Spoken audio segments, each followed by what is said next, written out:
Thanks again for attending the 2021 AGM of the Irish Landscape Institute. The agenda is the usual one. We'll have the minutes, the President's report, the Honorary Secretary's report has been circulated. I'll give a briefing on the Treasurer's report, and then we move to the election of council members. So the minutes were circulated earlier. Does anyone have any issues or that they want to raise from the circulated minutes? I'll take that as a no. And can I have a proposer for the minutes? Proposed. Who is that? Christie proposed. Can I have a seconder? I'll second. Yeah, Bernadette. Bernadette second. Thank you. Any matters arising? No? No. Okay. Move to the report then. We had 9 council meetings since the last AGM in September. So basically monthly council meetings in addition to our events. And then so go through the main sort of the main highlights of the year. Biggest one of all, I suppose, was our design awards, which took place on the 8th of October, the 11th such awards. Just showing you there the main sponsors. We had Hardscape, Board Bia, Hardcast, UCD, Rodin, and the OPW sort of provided benefit in kind in terms of facilitating us to use the Lime Tree Avenue in Stephen's Green.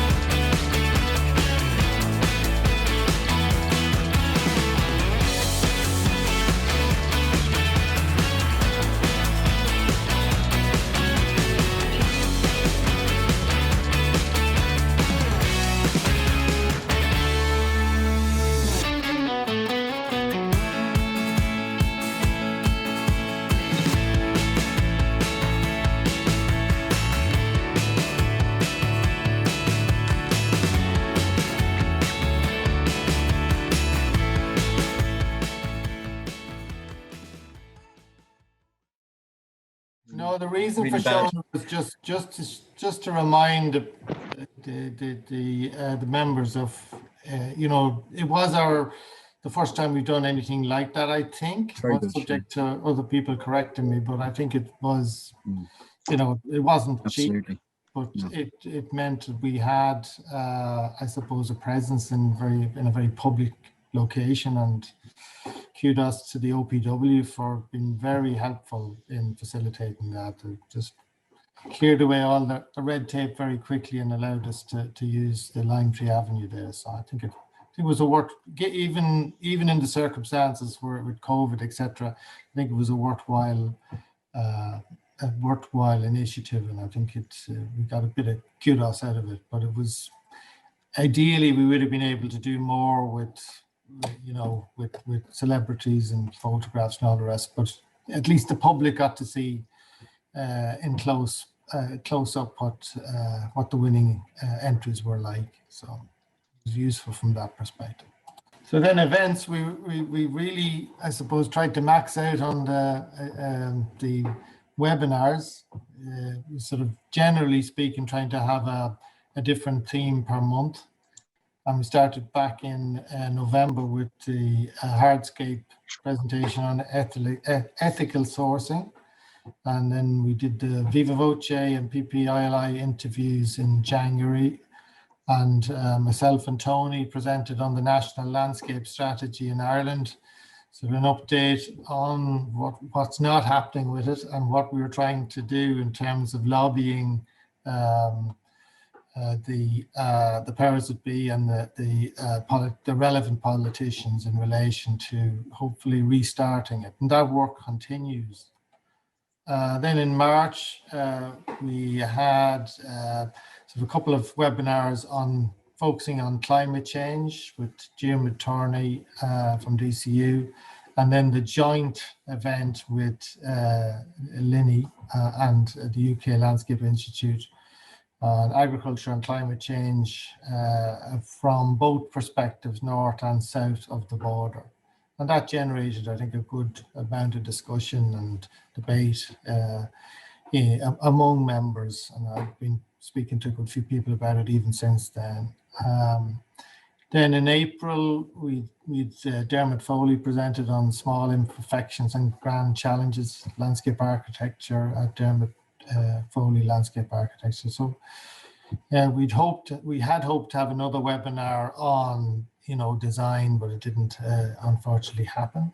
And then in May we did 2 events, webinars on rewilding, one from Paul Jepson on rewilding, working with recovering forces of nature to enable livable land. And then we had Randall Plunkett, the 21st Lord Dunsany, presenting on rewilding Dunsany Nature Reserve.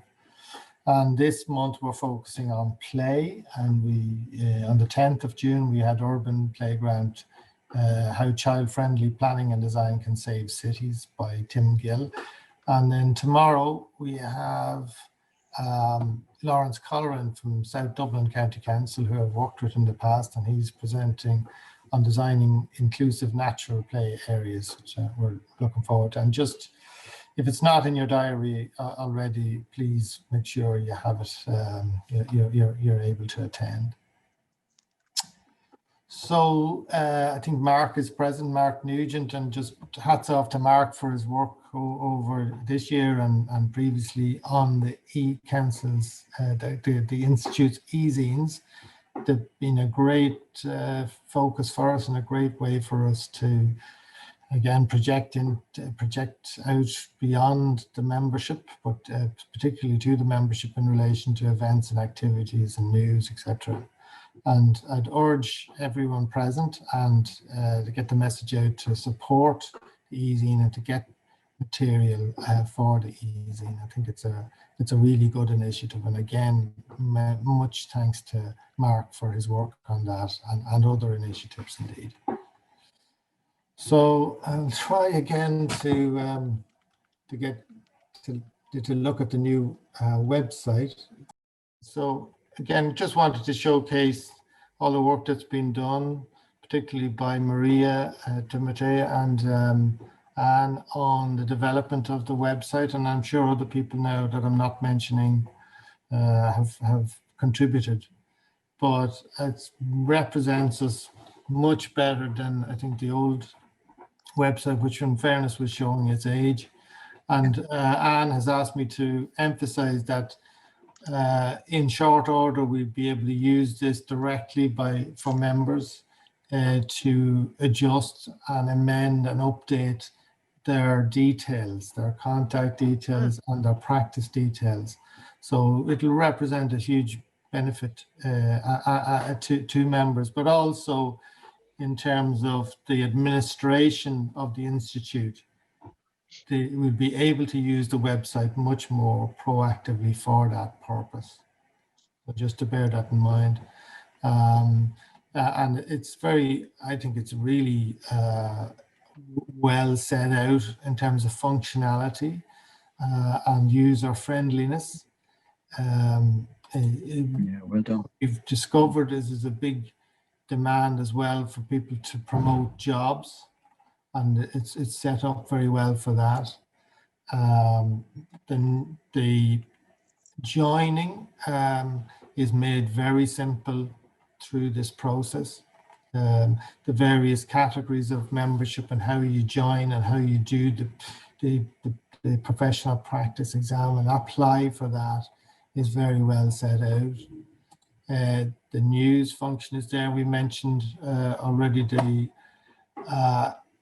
the link for the ILI UCD survey on profession and future directions. And if you haven't already filled it out, I'd urge you to do so. It's going to provide very useful information, not only to UCD in terms of the future development of the syllabus and the course content, but also for us as an institute in terms of where people's heads are at, in terms of what we need to do for continuing professional development and things like the webinars to understand what people are interested in terms of material that we can host and present. And, you know, things like conferences and events going forward that we know from the survey data what's of interest to people. I think it'd be really good to have a lot of people fill that out. The deadline for UCD is the end of this month, so get your skates on and fill it out. We might keep it live for a little bit longer, but certainly in terms of the analysis aspect of it, we need it filled out by the end of June. And Emma Allroyd is on the call. I don't know, is Sophie on the call, but Sophie Mears, who's in UCD, she worked with us on this, and we had a good few meetings, myself and Anne and Tony, with Sophia and Emma in relation to the development of the questionnaire. So it's been the subject of quite a lot of discussion. Events, obviously, we've an events section there. That's you know, that's very clear, and with working with the Eventbrite links and that, notwithstanding some of the issues we've had, generally it's been very useful way to get people to attend and register for events. And then the awards, obviously it'll really come into its own next year when we'll be doing the 12th awards. The 2022 awards will be coming up fairly soon. Okay. And that's, you know, there's a lot of resources, easy to access, very clearly layered and defined together in the website. So again, just thanks to Maria and Anne in particular for their work on the website. And I know Alana as well has been doing, Alana Gannon has been doing a lot of work on the social media side of things in terms of keeping that aspect of the work of the Institute going. We've just got the accounts through from the auditors, and this is the breakdown for 2021. This is just we obviously made a loss. Really, this was around the work on the 2020 awards. This is sort of the hangover from that, really. But the good news on that is that at the 31st of March, the end of the last trading year, we were in good shape, and that as of today, that's our current situation financially. So I think it's quite a significant improvement over the last couple of years, but we are still owed a significant amount of subscriptions that are outstanding, particularly from last year, and the new accounts administration process will allow us to pursue that. And I'd urge people just to bring their subscriptions up to date. Kevin, could I come in there? Yes, please, Peter. Rather than saying that the awards made a loss, could you put it another way, that we added in this in Stephen's Green piece, and in fact that was funded by the Institute and the members. Absolutely. I beg your pardon, Peter. It wasn't the point I was trying to make was that the Institute over the course of the year. Yes, I know it was, but just accounting, yeah. We made an investment and decided to make an investment in the awards program, particularly to increase our public profile with that's why I showed the video, really, to show how, the type of work that was involved in that. And Rather than it wasn't cheap, but I think it was valuable, and it was value for money in terms of promoting the institute. So, no, the point is well made, Peter. It was an investment on behalf of the members, really, but it underlines the need for people, to keep the subscriptions up to date, so we're able to do that type of Yes, thing. exactly. Thank you. Thanks for that. Yeah, just a quick note on the website as well. Yeah.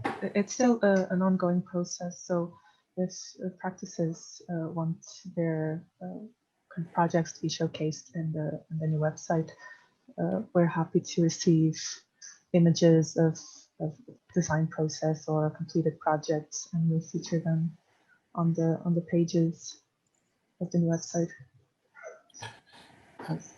Yeah, I just add to that, you can see how effective the certain amount of images we have already. I would, and particularly practices to provide us with good quality images that we can use in the website.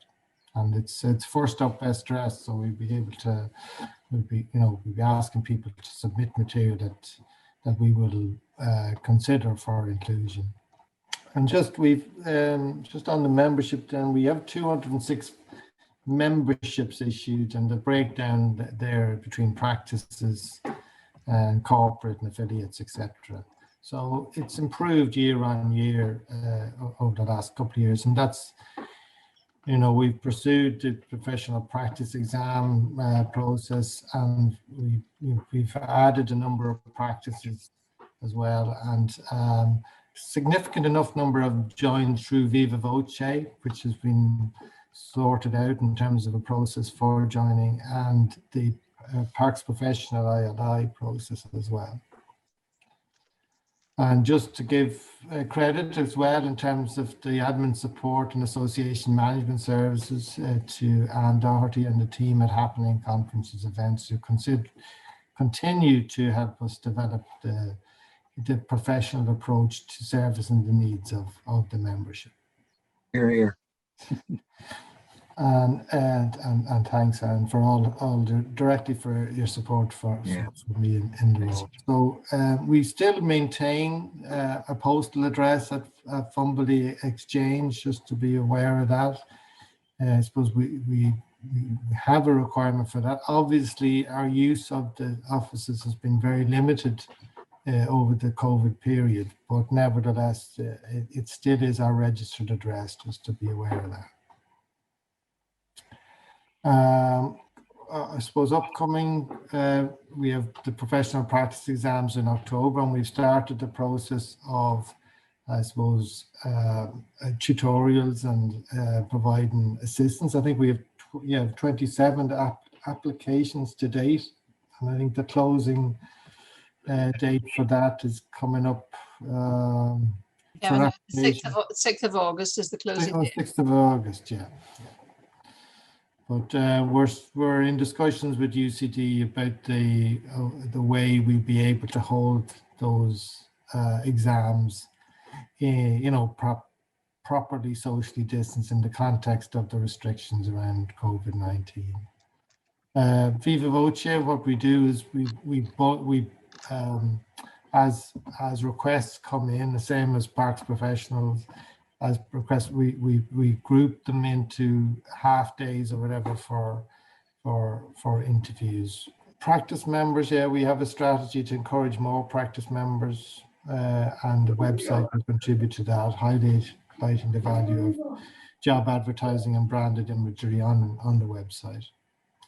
Sponsorship, we've been successful with over the last little while with Hardcast, Board Bia and Hardscape, and we feel there's a lot of untapped potential out there in terms of sponsorship. We're looking at some more sort of unusual sponsorship, with seed suppliers and plant and nurseries and that sort of thing around potential suppliers and sponsors who would be a good fit for the aims and objectives of the Institute, and be very interested to hear any thoughts on that. priorities for the incoming council, as I would see them anyway, is the continued, I suppose, lobbying for the promotion of professional recognition for our for our profession. I think that's a really key objective. We've made some advances on it this year. I think we've established connections with some of the political and administrative people relevant to this, but we're not there yet.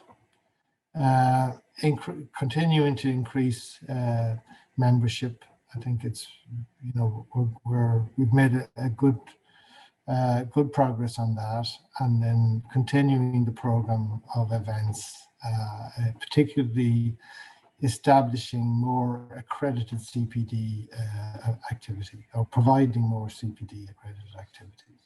So you've been circulated with the Honorary Secretary's report. I don't know if you want to mention anything in particular, Tony. A lot of it's in line with what I've just a few comments, really. I suppose to thank Kevin and Anne for basically writing it, because I'm really just a caretaker secretary. So I have to put my hands up and say that I suppose I've been involved in the Institute for a long time, and I suppose, the role of Honorary Secretary has become, and I'd have to thank Anne, and particularly you as well, Kevin, for making it easier, because I think a lot of our governance is about responding to members and so on. And I think you've brought that level of professionalism up really well for us. And with the website, I'd have to say to Maria, it's absolutely fantastic. Fair play to both of you for doing it. Because communication with our members is number one. That's not just why they pay their subs, but it's good for them to see the result. And I think fair play to you.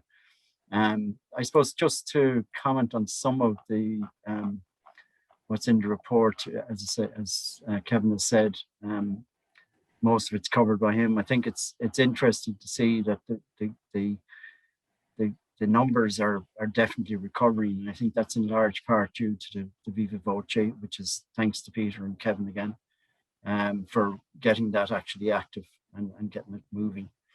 And recruiting graduates, again, getting the word out. It's about promoting the professional practice exams, and you've done a great job of that. So it's becoming more obvious to the graduates as well, and we do have an outreach to the students. But I'm not sure why there's not so many graduates, but it may be that some of them are still emigrating. But hopefully, as the economy turns around a bit and the construction activity increases, they might stay about. It's great to see the parks professionals number up to 10.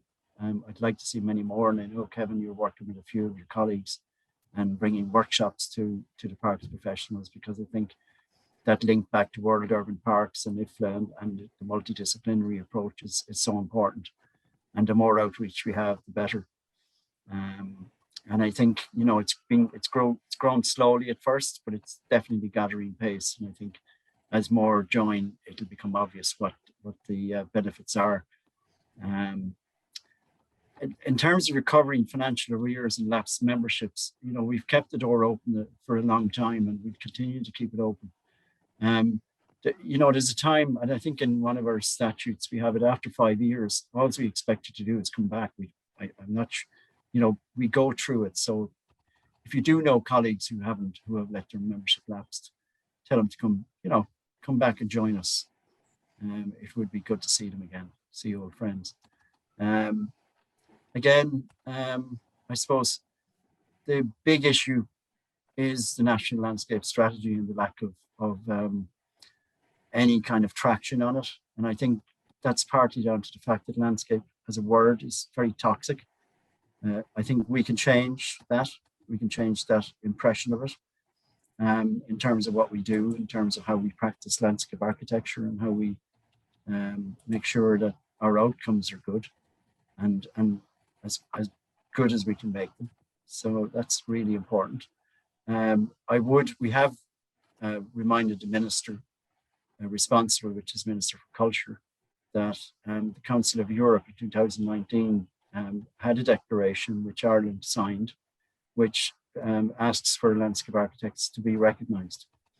And again, this year in IFLA Europe, we worked with the Council of Europe and we published a paper on how landscape architects are uniquely qualified to help with climate mitigation and so on. So we'll keep making those points on your behalf and on our own behalf. And I do think, you know, poor turnout at our AGM are kind of a little bit sad, but it's probably natural. I would like to see more members involved. A few of us have been involved for too long. That's not to say we won't be involved again, but you know, people do need to come along and do a little task for ILI. It's your and everybody's. It's all the members' institute. You know, we have to all make it better. And that's as much as I would say. And yeah, move on. Okay, election of president. I've obviously reached the end of my term. I've had 3 years in post, so it's time to give somebody else a chance. So we have a nomination in for president in the form of Bernadette O'Connell, and we have a seconder. I second. Tony. I second. Yeah. Can we take? We need to take a vote. Have we any other nominations? It's best to just say any votes against. If there's no votes against, it's carried. Votes for? I'd say you can say that's carried. Yeah. Well done. Unanimous. Congratulations, Bernie. Congratulations, Bernie. Commiserations. We're here to help. It's more taking a turn. I have to say, I was well done. I was inspired by Mary Ann years ago when I was kind of shadowing her on the council, and her energy was just amazing. I helped her organize a conference, and just her skills. And then totally, Mary Ann, I've always been in awe of your energy. It's infectious, you know. and to watch Kevin over the past year and his organization skills. Not Zoom skills. No, I don't have those either, Kevin. No one has them. No, I just feel it's time to take my turn to help out. And I'll be looking to Kevin and Anne for as much help as possible. Well, you have that support, and I think there's a good agenda for the year ahead as well. Yeah. And I think, you know, we can get a bit of traction, and it's good to see a woman from the private sector. And there's money in the bank, which is really good. Yeah, so it always helps. That's a big help. You know, it's like being a student, beer or beans, you know. No, it's not. You can have both. I'm just jealous I'm not in the PhD club, but you will be, you see. You don't have to be. It's not necessary. We were just trying to kill time there. You know, we kind of didn't know what to talk about. So we said, what's the most annoying thing in your life? We talked about that. No problem. I'm not sure the protocol, Madam President. Do you take charge now and run the rest of the... No. The AGM is yours until it's over, Kevin. This is your last hurrah, Kevin. That's it. Well, on that, we're looking for a vice president. And we do need one. We do need a vice president, in fairness. The vice president's role, really, Bernadette, and it's important. We can co-opt someone later if we don't have someone now, but the vice president is meant to manage the working groups, because they're the convener of the working groups, and that should work very well. And I think particularly with Anne and happening on board, we can do a lot more, but we need our members in there.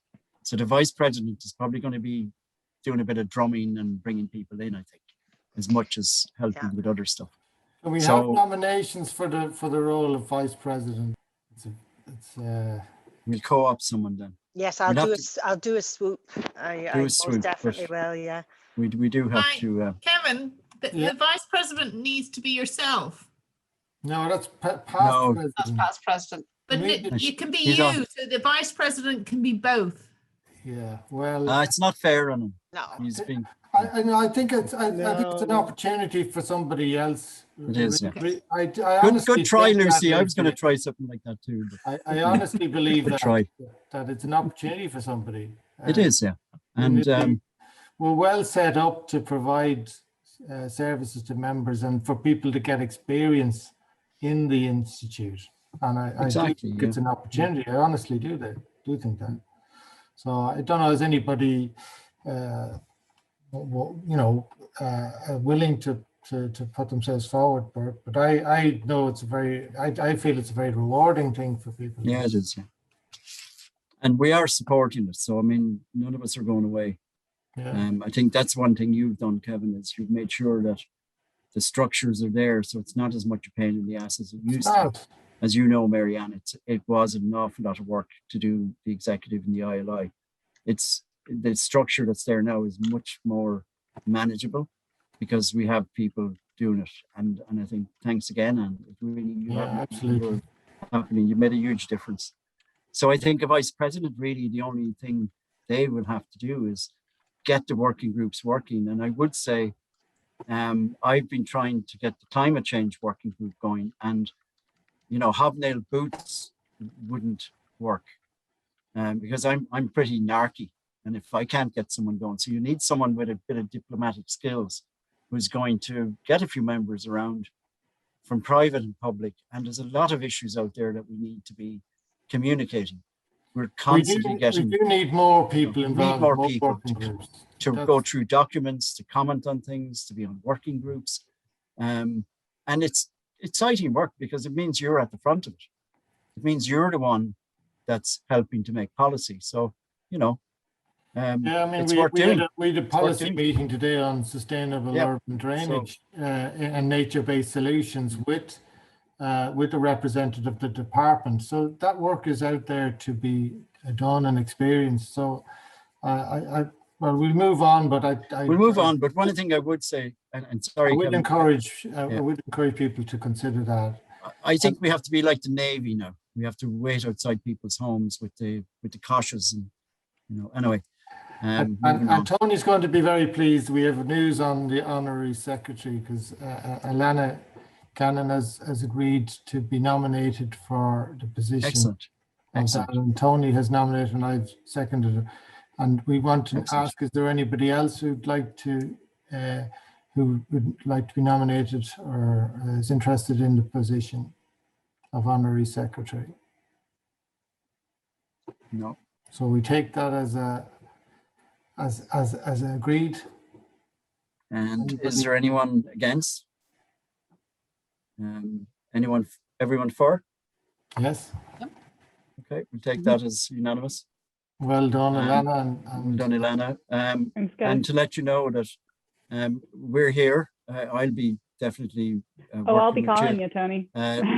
Lucy's on an ex-secretary as well. So we're here to help build the institute, and I think the whole thing around governance is something. Like I'm technically the secretary in terms of the company secretary, but or as Kevin calls me, the permanent secretary. So we have a lot of things to do, and I think the secretary is important. But thanks for standing up. It's well, it's easy to stand up knowing that I can call you and Lucy if I need. No, it's not actually. No, fair play to you. Great. Well done. Thank you.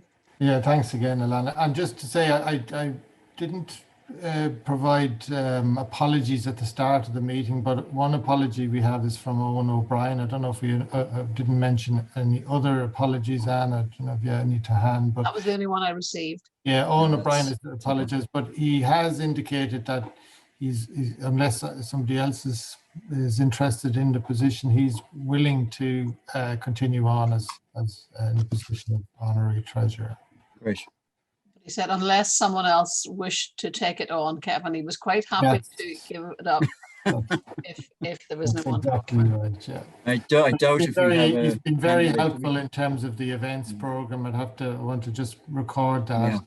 that he's been most helpful particularly in terms of the program of webinars. Thanks to all. The ordinary members that we have, are they willing to stay on? I think we had Maria and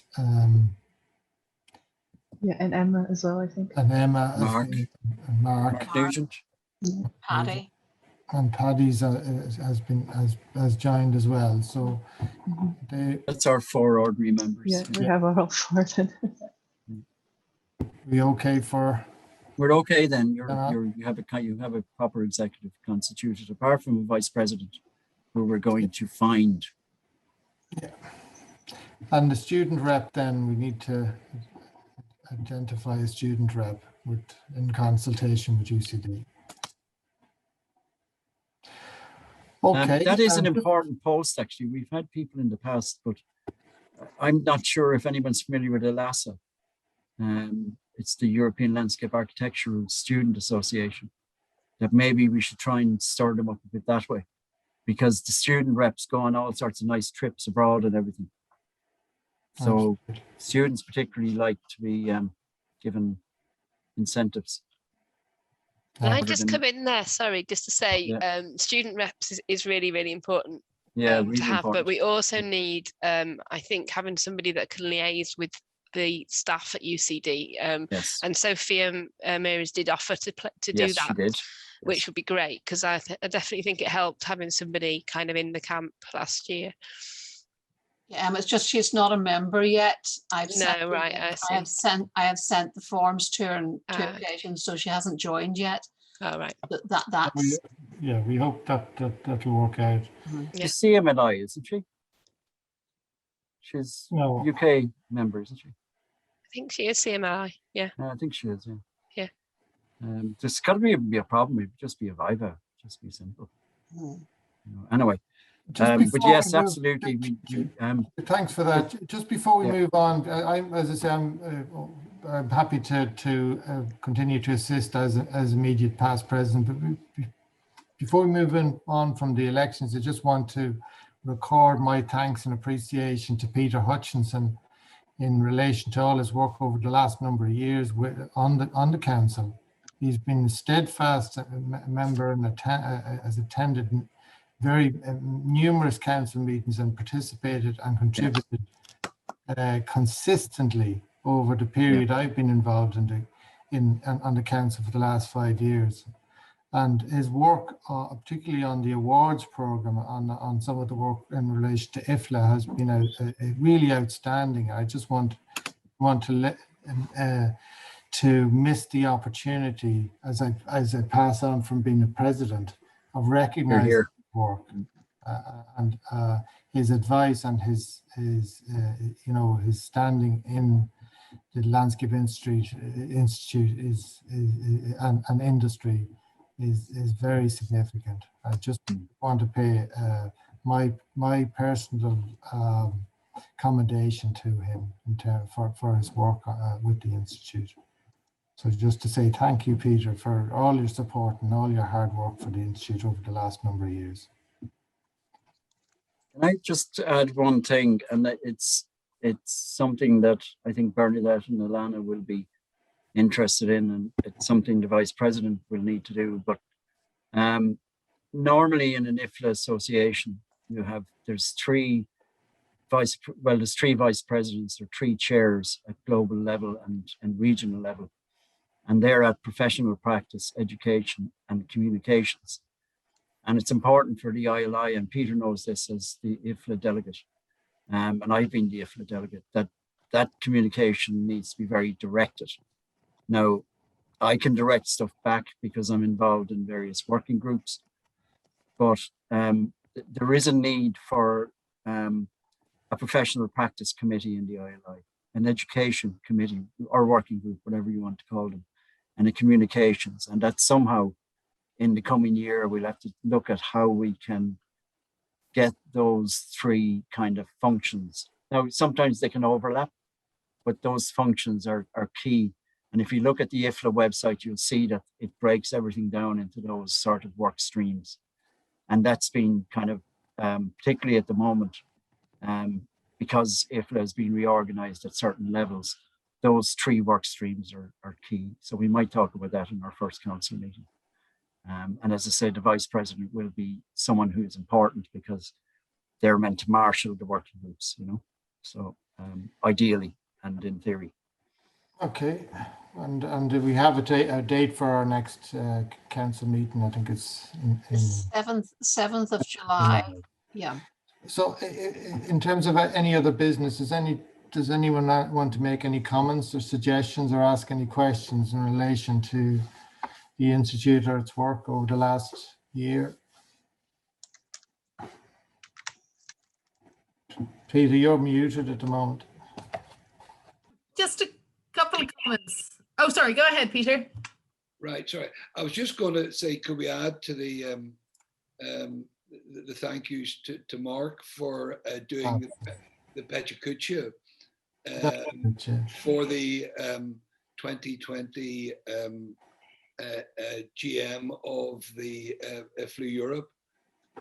He did a very short notice, did a terrific job, and maybe that could be added if we thought correct to the website. Absolutely. And a link to it. Yeah.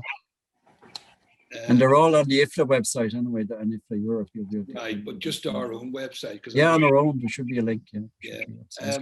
And the second thing is obviously about the awards 2021 is just to maybe we should ensure that all practices and offices are content that we do run at 2021 because it's meant to be biannual, and whether we should do it before the end of June, which maybe would be a bit short, or we keep the September, October, the autumn date, which would be the 2 years. That's for next year, Peter. Yeah. 22. Sorry, I'm not. Yeah. Sometimes I get my years mixed up. Yeah. If anyone has any reflections on that, on the. I just want to make sure on the awards in particular. Yeah.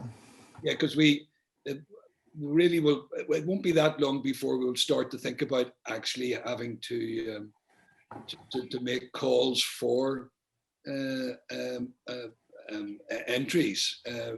Would be January next year, and would need to start. Make the announcement then, yeah. Yeah, it won't be long. Maybe we should just make sure that we circulate to all the offices and practices that they've got enough, that they're happy that they are run biannually. I hope they have enough work that they wish to show off. It's our showcase to everybody how good the institute is and the work it does. So thanks, Peter. Some good reminders there. Yeah. Anybody else like to make any comments? Go ahead, Marianne. Hi, I'll just be brief. There's been a few training programs run by central government in recent months on topics that would be very much our own, but other professional institutes are being seen as the leading professions, and they are very quickly moving in on these spaces. So what they're doing is they're crediting the training for CPD for their members. And that is giving sort of the credential to their profession as the key disciplines. So I flagged some of these too, I think, but they're particularly in the area of nature-based solutions, SUDS, and also to a lesser extent climate change. So, and it's not to say that those professions are not important to be working in these areas, because these are multidisciplinary. So I don't mean that we're trying to elbow anybody out, but what I mean is that we're not at the table, and we're not on the speaker lineup, and we're not chairing the panel, and we're an afterthought in the audience. Like, we're invited to attend. Where's this? Have you examples, Marianne? Yeah, I've sent a few over. So there, as I said, there was one on there was a big one on nature-based solutions, which was multi-agency central government organized, and it was primarily led by engineers. with the planners, and all the literature from the government was that the engineers and planners are the two key disciplines for nature-based solutions, and it was accredited by their institutes. Another one was, well, I've spoken to the person who's coordinating that, and he was interested to liaise with our institute, and he and Kevin have been in touch, and Kevin will be making sure and has made sure that the institute is represented. And we're making a formal submission on that they have agreed to incorporate into the government recommendations in relation to nature-based solutions. Oh, that's the one with Adrian. Adrian Conway, So I spoke to Adrian, and he was interested because, well, I used to work with Adrian. He's retired now, and in my job, I would have kind of been quite vocal when I felt to Adrian, when I felt that he might have been overlooking us.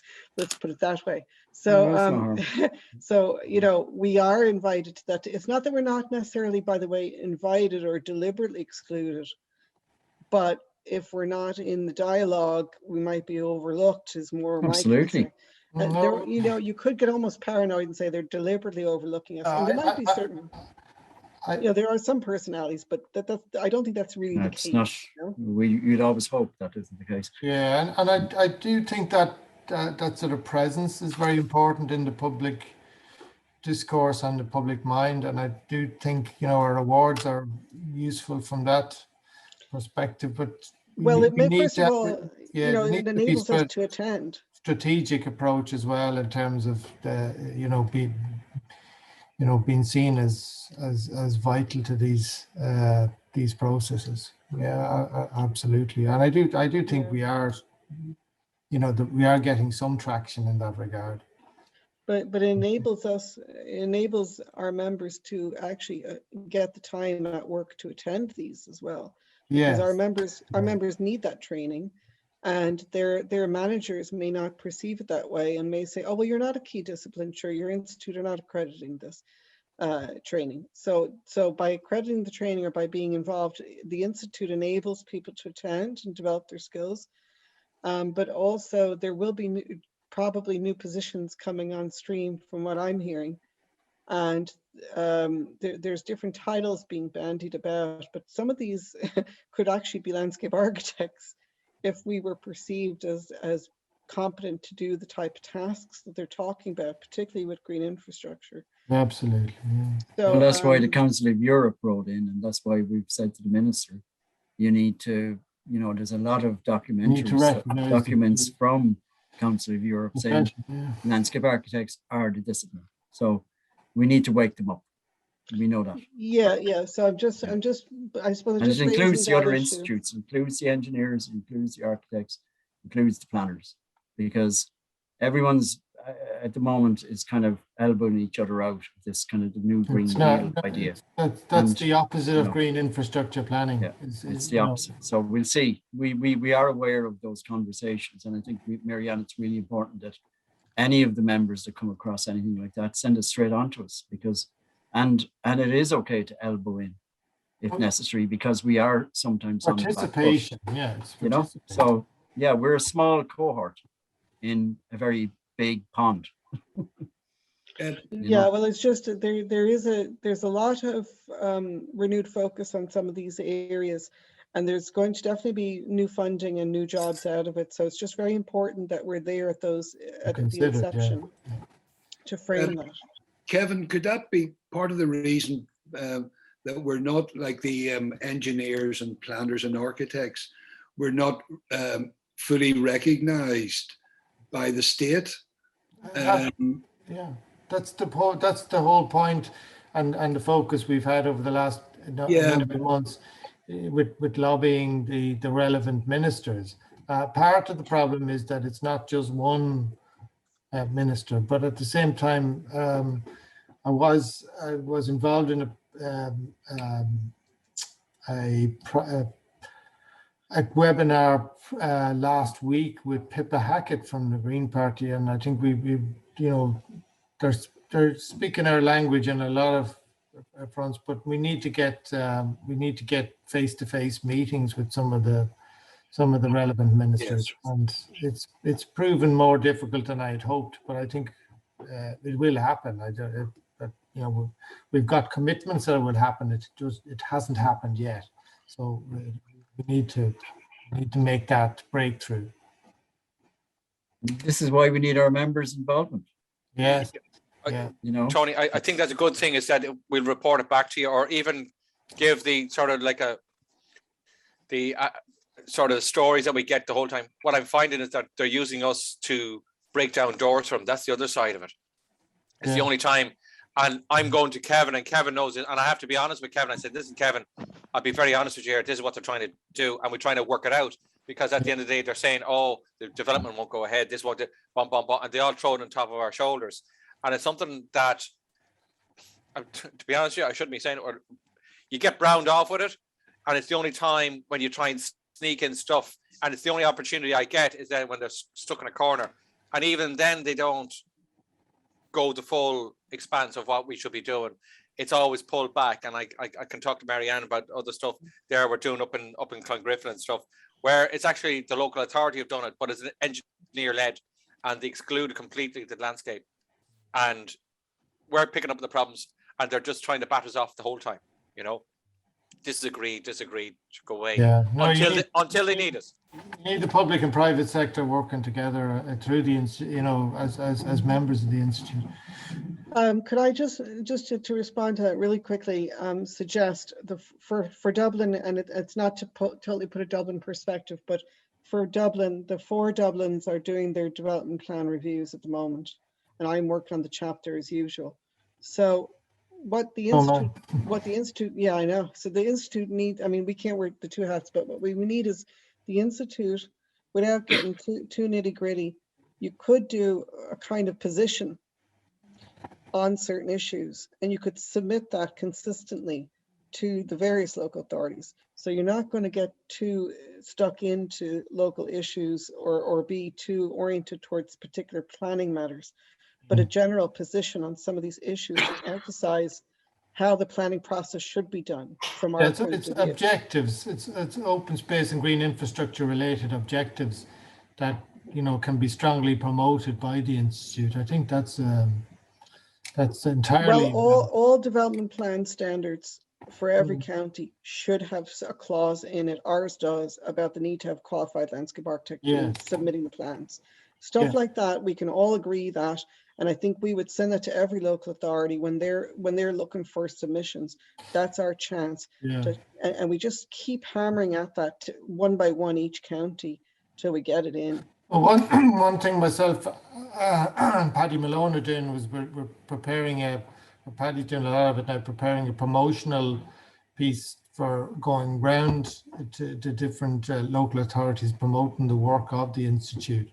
And we'll be doing that over the next couple of months, so that they can see what the potential of landscape is, the landscape profession is, and we will have something to actually put on the website, but also actually use as a promotional material, video promotion material with local authorities around the country. So that's something that we will be bringing forward. Actually, Marianne hit something very, very,